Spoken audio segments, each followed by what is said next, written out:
गांव पर चांदनी की एक पतली चादर बिछी है। हवा में एक अजीब सी खामोशी तैर रही है, जिसे कभी कभी दूर जंगल से आती सियार की आवाज चीर जाती है। मिट्टी के कच्चे मकानों में रोशनी की एक भी किरण नहीं दिखती। हर घर के दरवाजे भीतर से कसकर बंद हैं, मानो किसी अदृश्य खतरे से खुद को बचा रहे हों। गांव के चौक में एक बूढ़ा आदमी, जिसका नाम काका है, अपनी लाठी टेकता हुआ एक समूह के सामने खड़ा है। उसकी आंखों में डर की गहरी परछाई है। फिर से आया था वो, गोधुली बेला में। जंगल की उस सरहद तक उसकी परछाई इतनी लंबी थी कि उसने आधे गांव को निगल लिया। एक जवान औरत, राधा, अपने छोटे बच्चे को सीने से चिपकाए खड़ी है। उसकी आंखें डबडबा रही हैं। मेरे बछड़े को उठा ले गया, आंखों के सामने से। मैं चिल्लाई पर कोई फायदा नहीं हुआ। उसकी आंखें अंगारों जैसी दहक रही थी। एक और आदमी, रामू, अपनी मुट्ठियां भींचता है। उसके चेहरे पर बेबसी साफ दिखती है। हम कब तक यूं डर डर कर जिएंगे? कब तक अपने बच्चों को घर में कैद रखेंगे? ये जंगल, ये अभिशाप बन गया है हमारे लिए। एक और बूढ़ा आदमी, जिसका नाम दादा है, अपनी पगड़ी ठीक करता है। उसकी आवाज में निराशा घुली है। गुरुजी ने कहा था, ये कोई साधारण राक्षस नहीं, ये तो किसी श्राप से बंधा हुआ है। उसकी पीड़ा, उसका क्रोध, वही उसे इतना भयानक बनाता है। भीड़ में से एक युवा चेहरा, अढ़ैया, आगे आता है। उसकी आंखों में जिज्ञासा और कुछ कर गुजरने की ललक है, डर की जगह। उसके कंधे पर एक झूला है, जिसमें कुछ पुरानी किताबें झांक रही हैं। गुरुजी ने ये भी कहा था कि हर श्राप का एक अंत होता है। हर अंधेरे के बाद सवेरा आता है। हमें बस उस सवेरे तक पहुंचने का रास्ता खोजना होगा। तू फिर वही बातें कर रहा है अढ़ैया। तूने कभी उसकी दहाड़ नहीं सुनी, कभी उसकी काली परछाई को अपनी ओर बढ़ते नहीं देखा। वो रास्ता मौत का रास्ता है। अगर हम रास्ता नहीं खोजेंगे तो वो मौत हर रोज हमारे दरवाजे पर दस्तक देती रहेगी। डर से आंखें मूंद लेना कोई हल नहीं। मैं जंगल के रहस्यों को समझना चाहता हूँ। शायद वहीं हमें कोई जवाब मिले। जंगल में मत जा अढ़ैया, वो तुझे भी निगल जाएगा। अढ़ैया एक गहरी सांस लेता है। उसकी नजर दूर जंगल की ओर जाती है, जहाँ पेड़ों की घनी कतारें रात के अंधेरे में एक विशाल रहस्यमयी दीवार की तरह खड़ी हैं। डरने से कुछ नहीं बदलेगा। वो भीड़ से हटकर अपने छोटे से कच्चे घर की ओर चला जाता है। गांव वाले उसे देखते रहते हैं। उनकी आंखों में डर और अढ़ैया के लिए चिंता दोनों है। अढ़ैया अपने घर में घुसता है। एक छोटी सी तेल की दिए की रोशनी में वो अपनी पुरानी किताबों को पलटता है। उनमें जंगल के नक्शे, जड़ी बूटियों के चित्र और कुछ प्राचीन लोक कथाएं हैं। उसकी उंगलियां एक पुरानी पांडुलिपि पर ठहरती हैं, जिस पर जंगल के भीतर एक गुप्त तालाब का जिक्र है। गुप्त तालाब, शायद वहाँ कुछ हो। उसकी आंखों में एक नया संकल्प चमकता है। सुबह की पहली किरणें पेड़ों की पत्तियों से छनकर जमीन पर नाच रही हैं। जंगल की हवा में गीली मिट्टी और अनजाने फूलों की खुशबू घुली है। चिड़ियों का चहचहाना एक मधुर संगीत रच रहा है। अढ़ैया अपने कंधे पर झोला लिए सावधानी से जंगल में आगे बढ़ रहा है। उसकी आंखें हर दिशा में घूम रही हैं, हर आवाज को भांप रही हैं।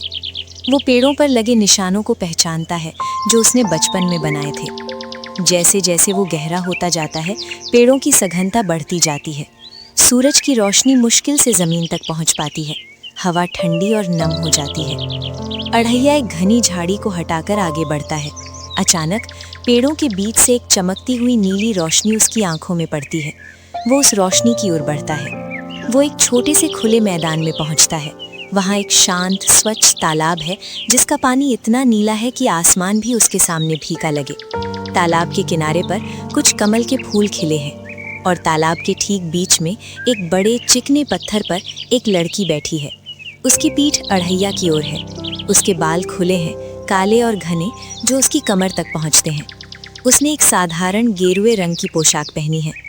अढ़ैया ठिठक जाता है। उसकी सांसें थम सी जाती हैं। उसने कभी किसी को इतना सुंदर नहीं देखा था।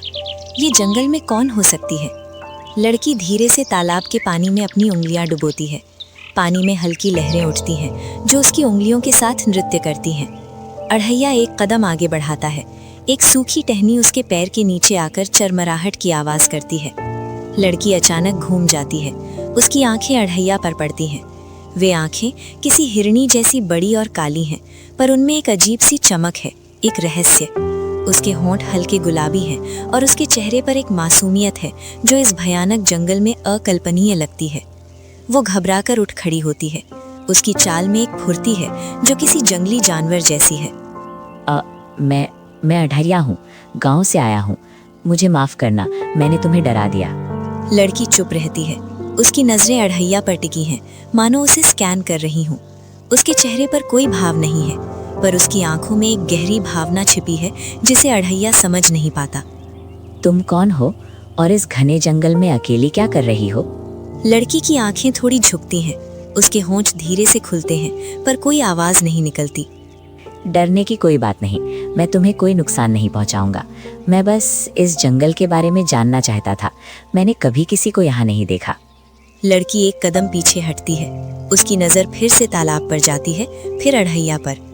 तुम यहाँ क्यों आए? ये जगह इंसानों के लिए नहीं है। इंसानों के लिए नहीं है, पर क्यों? ये तो बहुत सुंदर जगह है। कुछ जगहें बस दूर से ही अच्छी लगती हैं। वो धीरे धीरे पीछे हटने लगती है, पेड़ों की ओर। रुको, क्या तुम मुझे अपना नाम बता सकती हो? लड़की एक पल के लिए रुकती है। उसकी नजरें फिर अढ़ैया से मिलती है। उसकी आंखों में एक पल के लिए दर्द की एक लहर दौड़ जाती है जिसे अढ़ैया पकड़ लेता है। रुद्राणी, मेरा नाम रुद्राणी है। और फिर वो घनी झाड़ियों में गायब हो जाती है, जैसे कोई सपना। अढ़ैया उसे देखता रह जाता है। उसकी सांसों में रुद्राणी की खुशबू और उसकी आवाज की गूंज रह जाती है। अढ़ैया उसी तालाब के पास बैठा है, पानी में कंकड़ फेंक रहा है। उसकी आंखें बार बार झाड़ियों की ओर उठती हैं, जहां रुद्राणी गायब हुई थी। उसके मन में रुद्राणी का चेहरा घूम रहा है। अचानक झाड़ियों में हल्की सरसराहट होती है। अढ़ैया का दिल धड़क उठता है। रुद्राणी धीरे से झाड़ियों से बाहर आती है। वो आज भी उतनी ही शांत और रहस्यमयी लग रही है। उसकी आंखों में आज थोड़ी कम घबराहट है, पर अभी भी एक दूरी बनी हुई है। तुम आ गई। मुझे लगा शायद तुम नहीं आओगी। मुझे लगा तुम नहीं आओगे। मैं तो रोज आता हूँ, तुम्हें देखने के लिए, तुमसे बात करने के लिए। यहाँ कोई नहीं आता। पर मैं आता हूँ और मुझे अच्छा लगता है तुमसे मिलकर। ये जगह मुझे शांति देती है। मुझे भी, जब से तुम्हें देखा है तब से। रुद्राणी की आंखों में एक हल्की सी चमक आती है, जैसे उसने अढ़ैया की बात को समझा हो। तुम हमेशा अकेली रहती हो, तुम्हारा कोई परिवार नहीं? मेरा परिवार है, पर मैं अकेली ही रहती हूँ। तुम कहाँ रहती हो? मैंने इस जंगल में कोई घर नहीं देखा। अंदर, बहुत अंदर। और तुम्हारे माता पिता, क्या वो भी यहीं रहते हैं? रुद्राणी का चेहरा सख्त हो जाता है। उसकी आंखें थोड़ी सिकुड़ जाती हैं। उनके बारे में मत पूछो। माफ करना, मेरा मतलब तुम्हें दुखी करना नहीं था, बस मैं तुम्हें जानना चाहता था। रुद्राणी फिर शांत हो जाती है। वो तालाब के पानी में अपनी परछाई देखती है। तुम मुझे नहीं जान सकते, कोई नहीं जान सकता। मुझे लगता है मैं जान सकता हूँ, अगर तुम चाहो तो। रुद्राणी अचानक अढ़ैया की ओर देखती है। उसकी आंखों में एक अजीब सी बेचैनी है। अंधेरा होने वाला है, मुझे जाना होगा। अभी तो तुम आई थी। मैं रोज आती हूँ, तुम भी आना। वो फिर से पेड़ों में गायब हो जाती है। अढ़ैया उसे जाते हुए देखता रहता है। एक अजीब सी कसक उसके दिल में उठती है। वो जानता है कि इस लड़की में कोई गहरा रहस्य छिपा है, पर वो उसे जानने को बेताब है। अढ़ैया और रुद्राणी अब रोज मिलते हैं। तालाब के किनारे वे घंटों बातें करते हैं। अढ़ैया उसे गांव की कहानियां सुनाता है, अपनी किताबों से पढ़कर सुनाता है। रुद्राणी उसे जंगल के अनजाने फूल दिखाती है, चिड़ियों की बोली समझाती है। आज वे एक बड़े पेड़ के नीचे बैठे हैं। सूरज ढल रहा है और जंगल में हल्की नारंगी रोशनी फैल रही है। तुम्हें पता है रुद्राणी, गांव वाले कहते हैं कि इस जंगल में एक राक्षस रहता है। रुद्राणी का चेहरा अचानक पीला पड़ जाता है। उसकी आंखें बड़ी हो जाती हैं। राक्षस? हाँ, एक बहुत भयानक राक्षस जो गांव वालों को डराता है, उनके पशुओं को उठा ले जाता है। रुद्रानी अपने होंठ भींच लेती है, उसकी सांसें तेज हो जाती हैं। पर मुझे यकीन नहीं होता। मुझे लगता है ये सब बस कहानियां हैं। इस जंगल में इतनी सुंदरता है, इतनी शांति है, यहाँ कोई राक्षस कैसे रह सकता है? कभी कभी सुंदरता के पीछे भी बहुत कुछ छिपा होता है। तुम्हारी आंखों में क्या है रुद्रानी? जब भी मैं राक्षस की बात करता हूँ तुम इतनी बेचैन क्यों हो जाती हो? कुछ नहीं, बस मुझे अंधेरे से डर लगता है। तुम हमेशा अंधेरा होने से पहले क्यों चली जाती हो? क्या तुम रात में भी यहीं नहीं रुक सकती? नहीं, मैं नहीं रुक सकती, मुझे जाना होगा। पर क्यों रुद्रानी, क्या बात है? तुम हमेशा कुछ छिपाती हो। मुझे जाना होगा अढैया, तुम नहीं समझोगे। मैं समझना चाहता हूँ रुद्रानी, मुझे बताओ, क्या तुम्हें किसी से डर है? हाँ, मुझे डर है, बहुत डर है। किससे? अपने पिता से। तुम्हारे पिता? पर क्यों? वो बहुत शक्तिशाली हैं और वो इंसानों से नफरत करते हैं। अगर उन्हें पता चला कि मैं तुमसे मिलती हूँ तो वो तुम्हें मार डालेंगे। तुम्हारे पिता, क्या वो वही राक्षस है जिसकी कहानियां गांव में चलती हैं? रुद्रानी का चेहरा सफेद पड़ जाता है, उसकी आंखें डबडबा जाती हैं। वो कुछ नहीं बोलती, बस अढैया को देखती है। उसकी खामोशी ही सबसे बड़ा जवाब है। तुम राक्षस की बेटी हो? मैं नहीं चाहती थी कि तुम्हें पता चले। मैं तुम्हें खोना नहीं चाहती थी। अढैया उसे देखता रहता है, उसके मन में विचारों का तूफान उमड़ रहा है। राक्षस की बेटी, वो लड़की जिससे उसे प्रेम हो गया है। मैं दानवी हूँ अढैया, आधी दानवी आधी इंसान। मेरे अंदर दोनों शक्तियाँ हैं। मेरे पिता, वो मुझे इंसानों से दूर रखना चाहते हैं। तुम दानवी हो या नहीं, पर तुम मुझे सुंदर दिखती हो। तुम्हारी आंखें मुझे सच्ची लगती हैं। तुम मुझसे नफरत नहीं करते? मैं तुमसे प्रेम करता हूँ रुद्रानी, ये मुझे पता है, और प्रेम नफरत को नहीं जानता। रुद्रानी एक पल के लिए अढैया को देखती है, फिर उसके गले लग जाती है। उसकी सिसकियां अढैया के कंधे पर सुनाई देती हैं। अढैया उसे कसकर अपनी बाहों में भर लेता है। सूरज पूरी तरह ढल चुका है, जंगल में अंधेरा घिर रहा है। हमें जाना होगा अढैया, इससे पहले कि वो हमें ढूंढ ले। हम ऐसे छिपकर कब तक रहेंगे? हमें इसका कोई हल खोजना होगा। कोई हल नहीं है, मेरे पिता वो कभी नहीं मानेंगे। हमें कोशिश करनी होगी। प्रेम की शक्ति सबसे बड़ी होती है। रुद्रानी एक पल के लिए अढैया को देखती है, उसकी आंखों में एक नई उम्मीद की किरण चमकती है। वे एक दूसरे का हाथ पकड़कर जंगल से बाहर निकलने लगते हैं। अंधेरे में एक नई लड़ाई।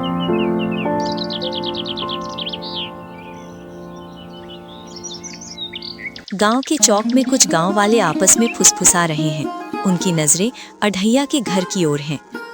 मैंने अपनी आंखों से देखा, अढैया उस लड़की के साथ था, जंगल में। कौन सी लड़की? वही जिसके बारे में गुरुजी ने कहा था, वो राक्षस की बेटी। गांव वाले एक दूसरे को देखते हैं, उनके चेहरों पर डर और गुस्सा दोनों हैं। राक्षस की बेटी? अढैया ने हमें धोखा दिया। वो उस दानवी के साथ मिलकर हमारे गांव को बर्बाद करना चाहता है। अढैया हमें फंसा रहा है। वो राक्षस का जासूस बन गया है। गांव वाले गुस्से में गुरुजी के आश्रम की ओर बढ़ते हैं।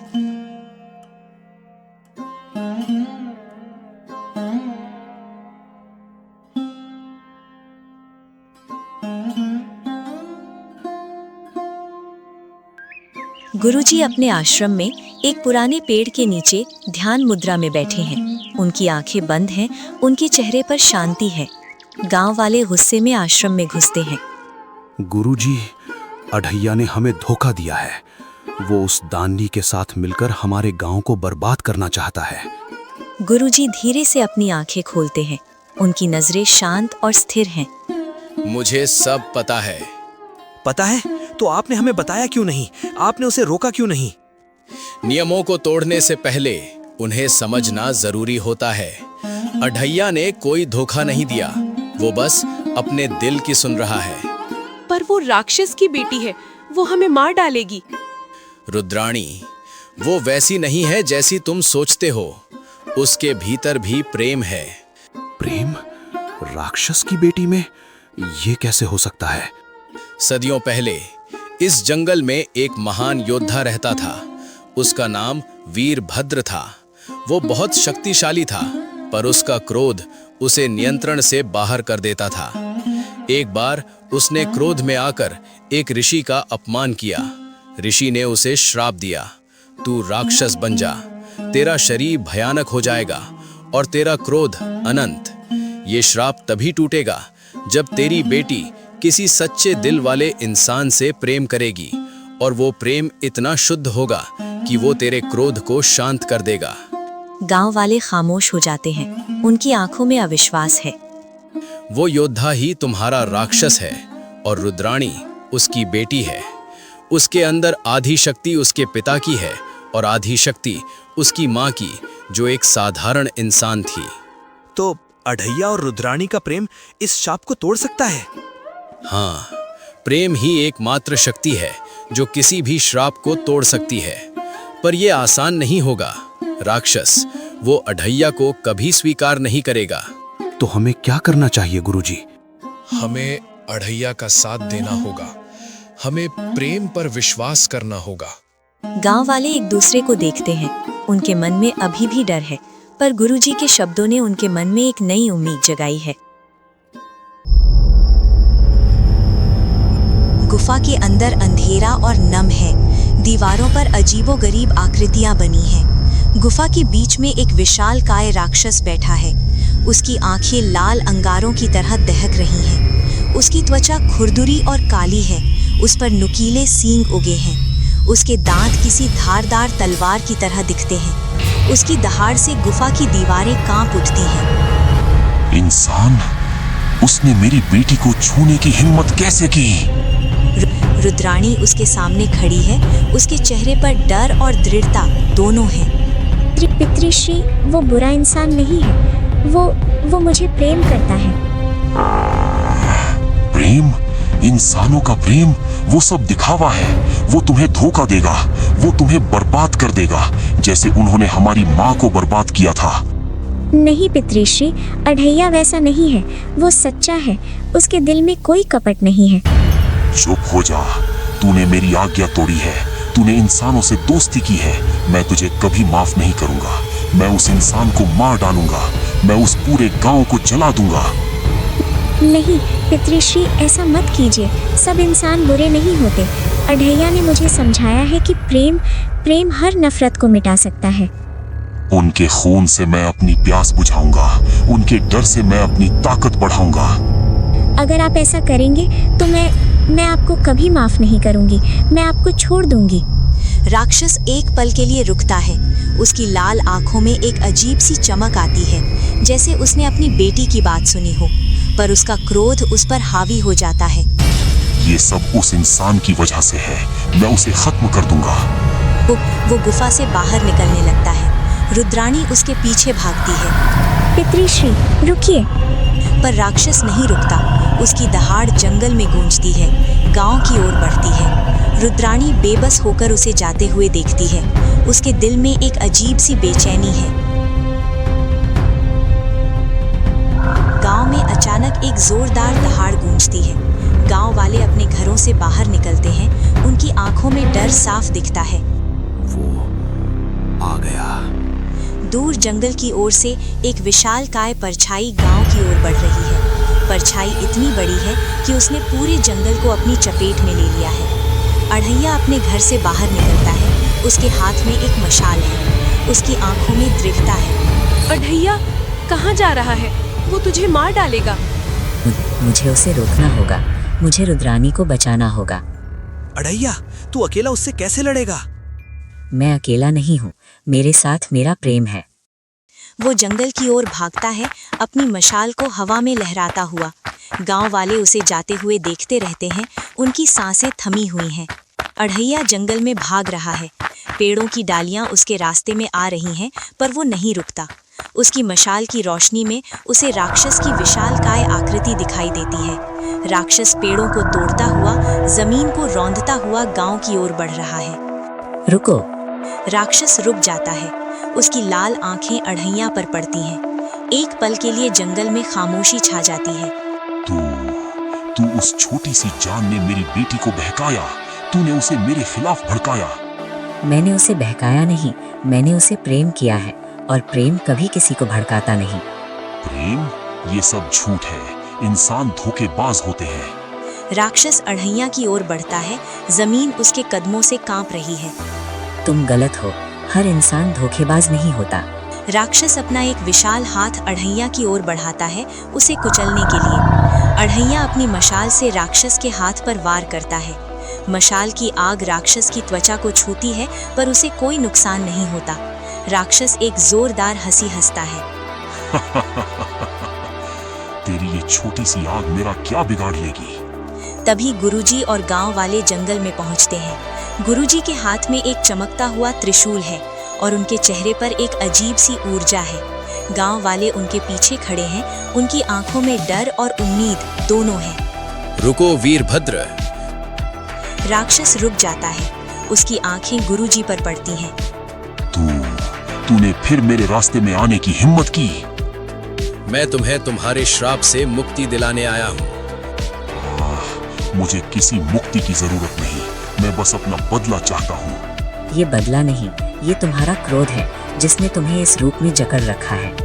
राक्षस अपना हाथ अढ़ैया की ओर बढ़ाता है, पर तभी रुद्राणी जंगल में भागती हुई आती है। वो अढ़ैया और राक्षस के बीच खड़ी हो जाती है। रुक जाइए पितृश्री। राक्षस रुक जाता है, उसकी आंखें रुद्राणी पर पड़ती हैं। तूने मुझे रोकने की हिम्मत की? मैं आपको अढ़ैया को नुकसान नहीं पहुंचने दूंगी, वो मेरा प्रेम है। ये सब उस इंसान का जादू है, मैं उसे खत्म कर दूंगा। ये जादू नहीं, ये प्रेम है वीरभद्र। यही प्रेम तुम्हें तुम्हारे श्राप से मुक्ति दिलाएगा। गुरुजी अपनी आध्यात्मिक शक्ति से एक अदृश्य घेरा बनाते हैं, जो अढ़ैया और रुद्राणी को घेर लेता है। राक्षस उस घेरे को तोड़ने की कोशिश करता है, पर वो सफल नहीं होता। ये श्राप तुम्हें क्रोध से मिला था वीरभद्र, और ये तभी टूटेगा जब तुम्हारी बेटी किसी सच्चे दिल वाले इंसान से प्रेम करेगी। अढ़ैया का प्रेम शुद्ध है, वो तुम्हारे श्राप को तोड़ सकता है। राक्षस गुरुजी को देखता है, फिर रुद्राणी को, फिर अढ़ैया को। उसकी लाल आंखों में एक अजीब सा संघर्ष चल रहा है। रुद्राणी, हमारा प्रेम सच्चा है।